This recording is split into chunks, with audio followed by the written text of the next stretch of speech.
Et la mécanique quantique, c'est incompréhensible. Ça, c'est peut-être ce que tu te dis tellement il y a de principes contre-intuitifs qui semblent régir cette science de l'infiniment petit. Et effectivement, on peut très vite s'y perdre. Donc dans cette vidéo, pour y remédier, on va remplir ensemble ce tableau, une carte de la discipline qui vulgarise et recense toutes les notions de base indispensables pour mieux la comprendre. Car c'est ça notre objectif. En 30 minutes, on veut comprendre. Et une fois qu'on aura assimilé toutes les bases, on verra comment tout cela nous mène à l'un des plus grands mystères de la physique. Mais avant toute chose, on parle de quoi ? La physique quantique, c'est pas la science qui décrit toutes les lois qu'on retrouve à notre échelle, ou alors aux très grandes échelles de l'univers. Non, la mécanique quantique, elle s'intéresse aux constituants de la matière, elle nous fait donc faire un plongeon dans l'infiniment petit de notre réalité. On pense alors immédiatement à l'échelle des atomes, mais nous, on va aller encore plus bas, au niveau des particules élémentaires, ces espèces de briques fondamentales qui constituent notre réalité. Et parmi elles, l'une des plus connues est probablement le photon, entre autres associé à la lumière. Or justement notre voyage, il commence par un étrange constat qu'on peut faire en faisant une expérience sur la lumière. Notre histoire elle commence par une expérience, une des plus connues de la physique que certains sont amenés à faire au lycée. Je sais pas si ça vous dit quelque chose, mais ça s'appelle l'expérience des fentes Young. En gros, dans cette expérience, on se rend compte qu'en projetant de la lumière sur un écran à travers deux fentes, on observe ceci sur l'écran, ce qu'on appelle des figures d'interférence. Ok, donc avec de la lumière qui je vous rappelle est constituée de photons, une des particules élémentaires, on observe ce motif a priori étrange. Mais alors pour l'expérience, si au lieu des photons, on décide de prendre une autre particule élémentaire, par exemple des électrons, il se passe quoi ? Bien sûr cette expérience a été faite, on remplace notre laser par un canon à électrons, et qu'est-ce qu'on observe cette fois-ci sur l'écran ? On observe encore une fois ces mêmes figures d'interférence. Et le truc fou, c'est que même si tu envoies les électrons un par un depuis ton canon, sans qu'aucun électron ne puisse donc interférer avec le suivant, et bien à la fin de l'expérience, les électrons formeront toujours ce même motif, comme si quelque chose contraignait les particules à se cantonner à certaines zones de l'écran, comme par magie quoi. Wingardium Leviosa. Sauf qu'il n'y a pas de magie là-dedans. Ce qu'il faut savoir, c'est que ces figures d'interférence observées dans les deux cas, c'est des observations caractéristiques des ondes en physique. Mais pourtant, on a bien dit que ce qu'on envoyait sur l'écran, c'était des particules, le photon et l'électron, qu'on sait d'ailleurs représenter comme ponctuels. Donc ondes, particules, il se passe quoi ? Reprenons. Quand on projette une seule particule sur l'écran et qu'on décide d'observer le résultat, on remarque bien une particule localisée, ponctuelle, sans trace directe d'une onde. Sauf que cette particule, comme on l'a vu, elle sera forcément localisée dans une des zones d'interférence. Pourquoi ça ? Parce que ce qu'on ne voit pas mais qui se passe pourtant, c'est que quand la particule se dirige vers l'écran, elle a le comportement d'une onde qui se propage. Donc face à la double fente, c'est comme si elle agissait comme le ferait une onde, ce qui explique au final les figures d'interférence observées sur l'écran. Ok, d'accord. Conclusion, nos particules sont-elles ponctuelles et ultra localisées, ou bien sont-elles des ondes qui se propagent ? Eh bien un peu des deux du coup, c'est ce qu'on appelle la dualité onde-corpuscule. Ah oui, rugby. En gros, tu peux imaginer que les particules évoluent selon un comportement ondulatoire, puis qu'au moment de la mesure, bam, elles se localisent en un point précis. On me voit, on me voit plus. On me voit, on me voit plus. On me voit plus, on me voit. Et la grosse conséquence de ça, c'est que maintenant, pour parler de cette physique des particules, on va devoir faire intervenir des probabilités. Oui, le hasard.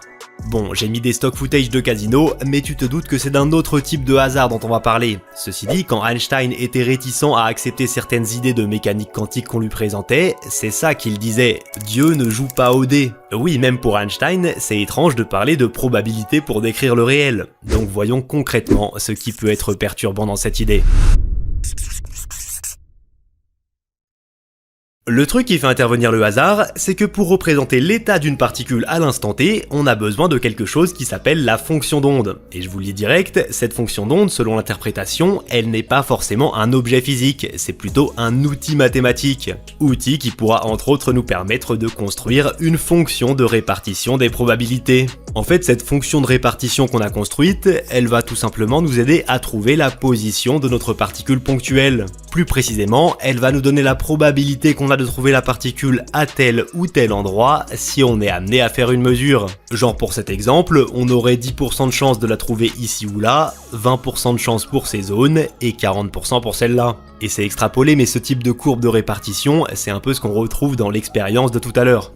Maintenant, si on voulait rendre plus juste notre représentation, faudrait bien sûr passer à un espace 3D pour la position de notre particule, puis utiliser une fonction de répartition adaptée à ce nouveau décor, et enfin, prendre en compte le temps qui passe pour voir l'évolution de la fonction d'onde. D'ailleurs, j'en profite, mais l'outil qui nous permet de décrire l'évolution de l'état d'une particule au cours du temps, c'est ce qu'on appelle l'équation de Schrödinger. Oui, la fameuse équation. Mais bon, bien entendu, représenté comme ça, déjà bien sûr vu mes skills de graphiste, ça vaut rien. Mais aussi c'est un peu paradoxal, étant donné qu'au final tout ça c'est juste des grandeurs qui servent à prédire des résultats de mesure. Parce que je le répète, nous quand on effectue une mesure et qu'on observe le résultat, oubliez la fonction d'onde, on observe juste une particule ponctuelle. Wingardium Leviosa. Bon là normalement, avec tous les disclaimers que j'ai fait jusqu'ici, tu sens qu'il y a un peu un problème dans la volonté d'interpréter la mécanique quantique. Genre je te dis faut le comprendre comme ça, mais en vrai c'est plus subtil que ça. Et ce constat il est pas étonnant, puisque dans l'histoire, au moment où on découvrait ces choses un peu mystérieuses mais vérifiées expérimentalement, t'imagines bien qu'il y a eu plein de débats au sujet de leur interprétation. Et une des approches les plus connues, c'est ce qu'on appelle l'interprétation de Copenhague, qui elle considère justement que la notion d'état quantique, donc ce qu'on représente avec la fonction d'onde, faut pas forcément la considérer comme un élément de réalité, mais plutôt comme un intermédiaire de calcul utile pour prévoir nos mesures. Ok, regardez bien cette photo. Elle réunit que des cracks de la physique. T'as peut-être reconnu Albert Einstein ou encore Marie Curie, mais sache qu'il y a 17 prix Nobel ici. En fait, cette photo, elle a été prise au Congrès Solvay de 1927, un événement périodique dont il y a eu et dont il y a encore aujourd'hui des éditions. C'est un peu la coupe du monde des physiciens finalement.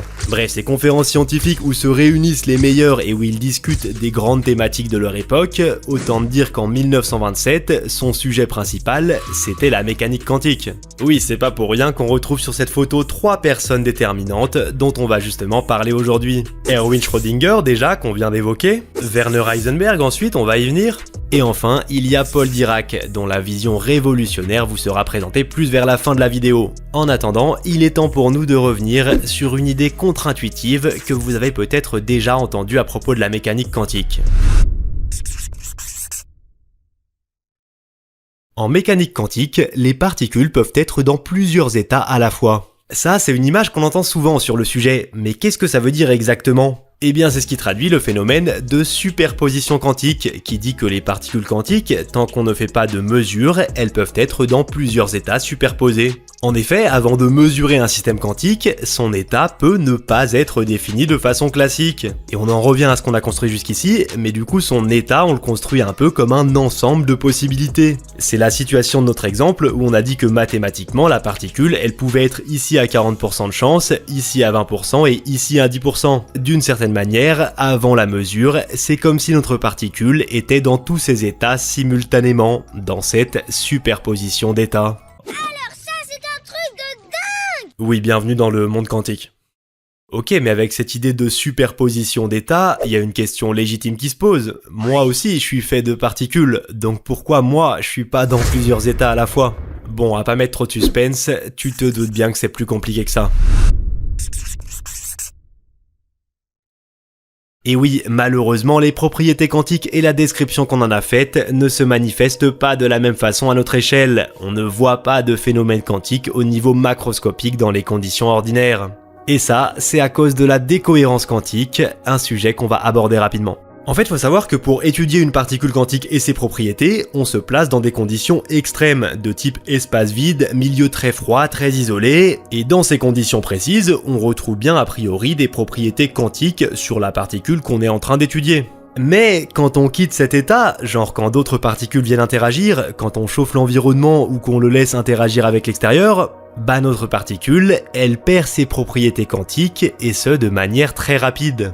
Conséquence, à notre échelle, évidemment entouré d'atomes, de lumière, de chaleur, l'environnement dans lequel on évolue fait que les effets quantiques y deviennent très difficiles à isoler. D'ailleurs, heureusement que ces principes s'appliquent pas tels quels à taille humaine, ça a pas l'air d'être l'enjaille d'avoir ce type de pouvoir. Devoir sentir la moindre de vos cellules se pulvériser et se recomposer aussi vite à chaque instant de votre vie.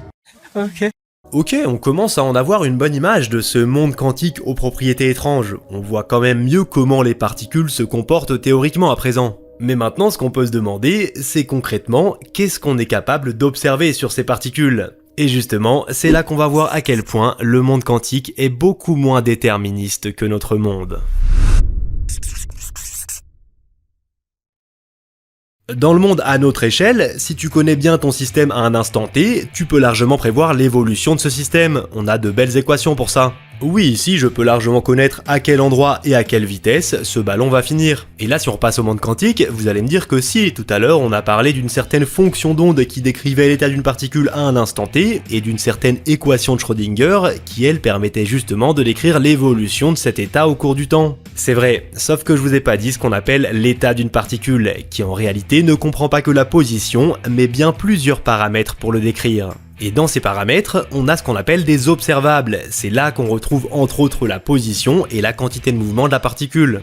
Moi, dans mes exemples jusqu'ici, j'illustrais tout avec la position de la particule, puisque j'utilisais des fonctions d'onde associées à la position permettant donc de déterminer où était notre particule. Mais de la même manière qu'il existe une fonction d'onde qui permet de connaître les positions probables de la particule, il existe aussi une représentation de la particule en quantité de mouvement, qui permettra elle d'avoir des informations sur cette grandeur. Et le problème de ces deux grandeurs, position et quantité de mouvement, c'est qu'en mécanique quantique, plus t'en connais une précisément, moins tu connais l'autre. Ceci nous permet d'introduire furtivement un autre concept essentiel en mécanique quantique.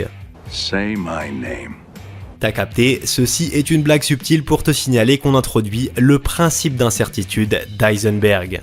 You're goddamn right. Ce principe d'incertitude d'Heisenberg, c'est une limite ancrée dans la nature même de l'univers qui nous entoure qui dit un truc assez fou. Une particule ne possède pas simultanément et avec précision deux propriétés physiques conjuguées. Plus sa position est nette dans le réel, plus sa quantité de mouvement est fondamentalement floue. Bon, il commence à bien se remplir ce tableau, c'est cool, mais avant d'arriver au tournant de cette vidéo, on va en finir sur les grandes idées de base avec un des phénomènes les plus connus et les plus intrigants, l'intrication quantique.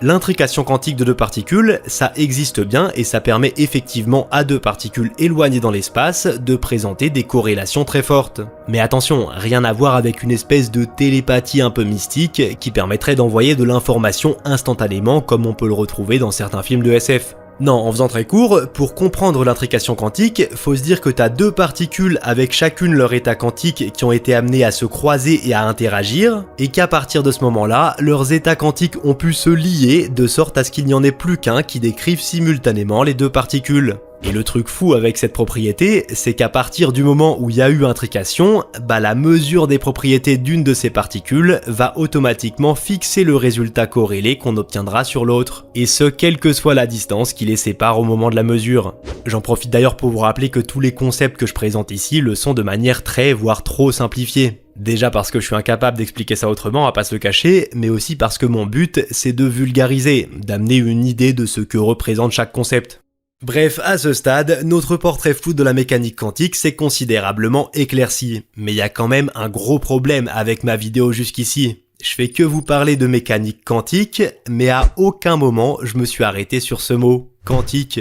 C'est vrai ça veut dire quoi quantique ? Pour le comprendre, il faut faire un saut en arrière dans le temps, au tout début de l'histoire de la discipline. Au début du XXe siècle, il est courant de penser que le monde qui nous entoure est parfaitement continu, genre que tout peut se zoomer indéfiniment sans tomber sur des discontinuités, que toutes les grandeurs physiques, comme la masse ou l'énergie par exemple, aussi faibles qu'elles soient, pourront toujours être découpées en deux entités plus petites.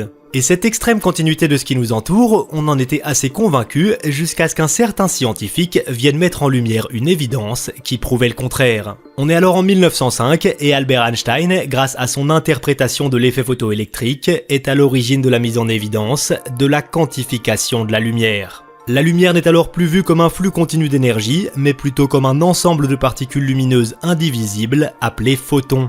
Et chacun de ces photons aura une énergie égale à h fois f, f étant la fréquence du photon et h la constante de Planck. Parce que oui, le premier qui a mis en évidence cette idée de quantification de l'énergie, c'était pas Albert Einstein en 1905 grâce à l'effet photoélectrique, c'était bien Max Planck en 1900 grâce au phénomène de rayonnement du corps noir. Je vous explique. En gros, un corps noir, c'est un objet idéal qui absorbe parfaitement toute la lumière, et à cette époque, quand on les étudie dans l'hypothèse de la continuité de la lumière, on observe des résultats théoriques complètement incohérents qui partent vers l'infini alors que c'est pas du tout le cas expérimentalement. On a ici un problème évident entre la théorie et l'expérience. Donc pour le résoudre, Planck trouvera qu'il faut en fait considérer la lumière comme des quantas d'énergie E égale hf. Puisqu'en faisant ça, les résultats ne tendent plus vers l'infini, au contraire, la théorie colle parfaitement aux résultats expérimentaux. Sauf que, croyant dur comme fer à la continuité des ondes lumineuses, Planck dira juste quelque chose comme « Bon, les calculs marchent en considérant que la lumière est constituée de photons d'énergie E égale hf, mais j'avoue c'est bizarre et ça a aucun sens, donc je pose ça là, mais oubliez hein. » Voilà pour cette petite histoire dans l'histoire qui nous en apprend plus sur les origines de la discipline. Planck avait raison et il ne le savait pas, mais pas de souci, il aura quand même son prix Nobel pour ça en 1918. 3 trucs à retenir de tout ça. 1. L'apparition de cette constante de Planck. 2. L'idée que l'énergie est quantifiée et que les échanges d'énergie ne peuvent donc se faire que au détail. À savoir par échange de petits paquets appelés quanta. Et enfin 3, il existera un niveau minimum d'énergie en dessous duquel on ne peut pas être, ce qu'on appelle le fondamental. Bon, on pourrait continuer, mais on s'arrêtera là pour cette idée de quantification quand on regarde les petites échelles qui a donné son nom à cette discipline, la mécanique quantique. C'est un tic chez vous tous de rajouter quantique derrière tous les mots? Maintenant, si on devait faire un peu plus d'histoire sur cette discipline, on pourrait dire que le moment où elle se développe vraiment, c'est en Europe dans les années 20. Pour ceux qui ont la ref, le contexte c'est à peu près celui des flashbacks dans le film Oppenheimer, notamment le passage où il est à Göttingen en Allemagne. Puisque là-bas, rien que son directeur de thèse à Oppenheimer, c'est Max Born, celui qui est un peu à l'origine de cette idée de hasard comme loi fondamentale. Puis autre personne importante qu'on retrouve pas loin de là-bas, c'est Werner Heisenberg, qui lui reçoit le prix Nobel de physique en 1932, en gros pour sa contribution à la création de la mécanique quantique. Et enfin, celui qui fut un des camarades d'Oppenheimer pendant ses études en Europe, un certain Paul Dirac. Précisément celui dont on va parler dès maintenant.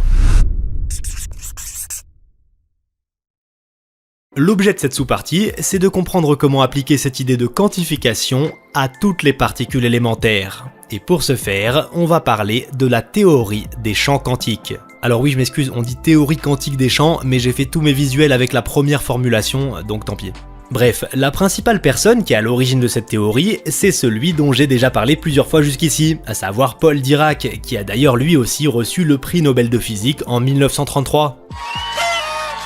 Qu'a-t-il fait pour le mériter? Eh bien il est à l'origine de ce qu'on peut appeler la seconde quantification, qui fait donc suite à la première quantification, liée elle aux notions qu'on avait déjà introduites en début de vidéo, genre fonction d'onde, Schrödinger, tout ça. Enfin cette seconde quantification donc, c'est une méthode qui a pour objectif la quantification des champs. C'est donc dans ce cadre-là qu'on va parler de la théorie quantique des champs. Cette théorie elle est assez complexe à expliquer, mais en gros elle dit que ce qu'il y a de plus fondamental, c'est pas des particules, mais plutôt des champs qui décrivent ces particules, comme si à tout moment on était entouré de champs. Ces champs recouvriraient tout l'espace, et chaque particule élémentaire du modèle standard aurait un champ qui lui est associé. Bon ok, je reconnais que dit comme ça en mode on est entouré de champs quantiques élémentaires qui sont partout dans l'espace, ça fait un peu discours de prof de yoga qui vit dans un temple à Bali, et c'est normal, bien sûr dit comme ça c'est un peu extrapolé, mais toujours est-il que ces champs constituent bien un outil mathématique viable pour représenter la réalité. Donc sans plus attendre, développons les bases de cette théorie quantique des champs en mode ultra simplifié.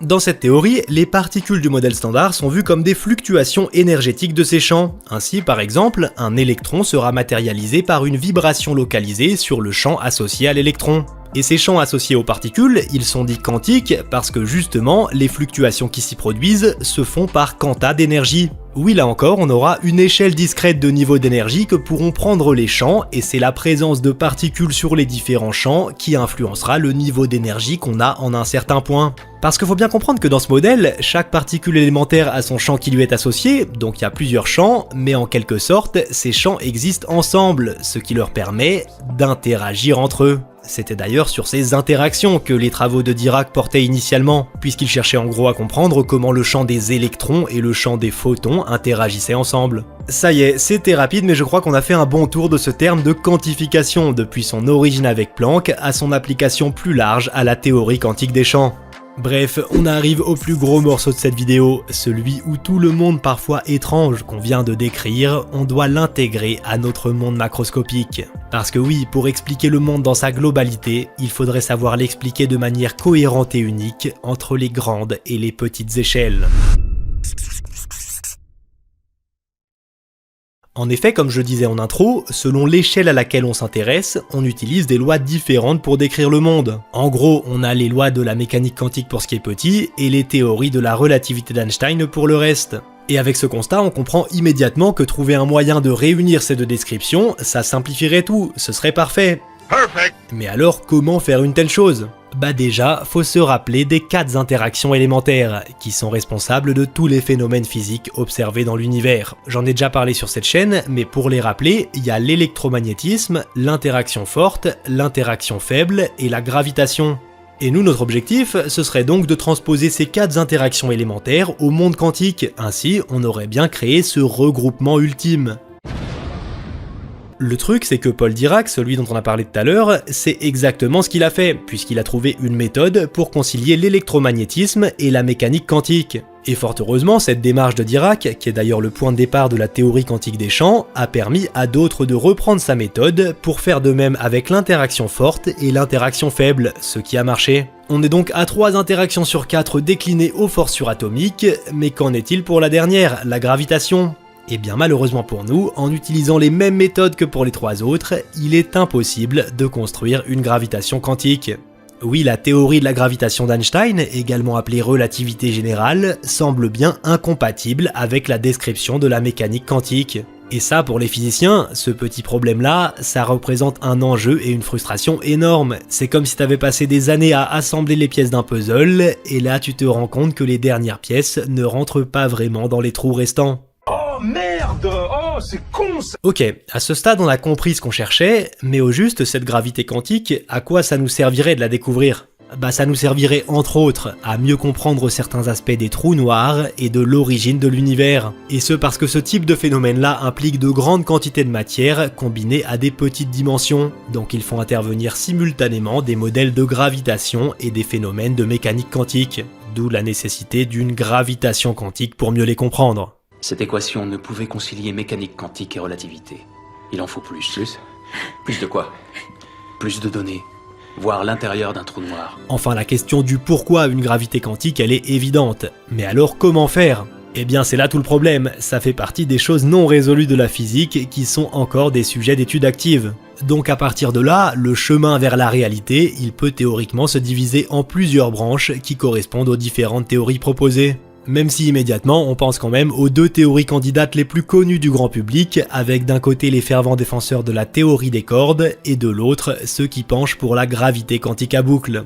La gravité quantique offre clairement plus de prédictions vérifiables que la théorie des cordes. Baliverne, la matière est clairement constituée de petites cordes. Et toi, tu le laisses me parler comme ça ? Mais la réalité, c'est qu'aucune des 2 théories n'est considérée comme vraie, car elles sont quasi impossibles à tester expérimentalement, même si ça reste 2 candidates solides étudiées par les physiciens. Dans la première, en une phrase, on imagine toutes les particules comme de minuscules cordes qui vibrent, ce qui au passage nécessite des espaces pouvant aller jusqu'à 11 dimensions. Et dans la seconde encore plus vite, on cherche à quantifier la gravité, et ce en découpant l'espace-temps lui-même aux plus petites unités possibles, à l'échelle de Planck. Bon, dit comme ça c'est presque ridicule, il me faudrait bien sûr beaucoup de temps et de compétences que je n'ai pas pour développer ces théories, donc on va s'arrêter là, d'autant qu'il y a encore d'autres théories que je ne citerai même pas tellement ça me paraît abstrait. Cependant je suis content parce qu'on est arrivé au point où je voulais, on a rempli notre tableau de la mécanique quantique et on a un peu mieux compris un des enjeux fondamentaux qui se cachent derrière. Et oui, j'aurais pu vous parler d'informatique quantique, de l'effet tunnel, du spin, mais encore faudrait-il que moi-même je comprenne tout ça.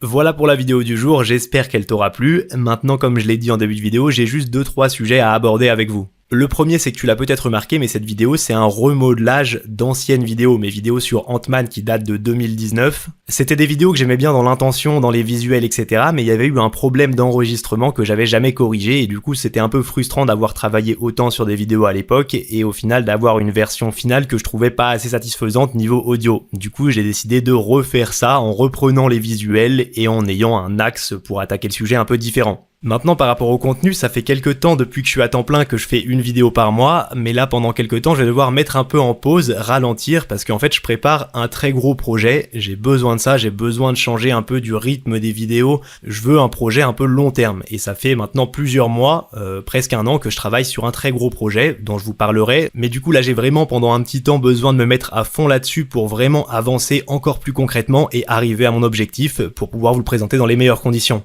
Ceci dit, pour cet été, j'envisage quand même de faire un peu de contenu sur la chaîne secondaire. J'ai pensé à quelque chose de très différent. En fait, je voudrais faire une FAQ parce que ça fait longtemps que j'ai pas répondu à vos questions. Et typiquement, ce serait une FAQ où juste je me pose 1 heure ou 2 devant le micro, je réponds à des questions, je parle un peu de mon quotidien, etc. Parce que j'aimerais bien que vous compreniez mieux des fois ce que je fais, où je veux aller avec cette chaîne, etc. Donc n'hésitez pas à poser vos questions sous cette vidéo sur toutes les choses qui peuvent vous intéresser par rapport à la chaîne, à ce que je fais dans la vie, etc. etc. Sentez-vous libre de poser ce que vous voulez, je choisirai après, je répondrai, on discutera ensemble et ce sera en gros une espèce de podcast, je pense, que vous pourrez écouter.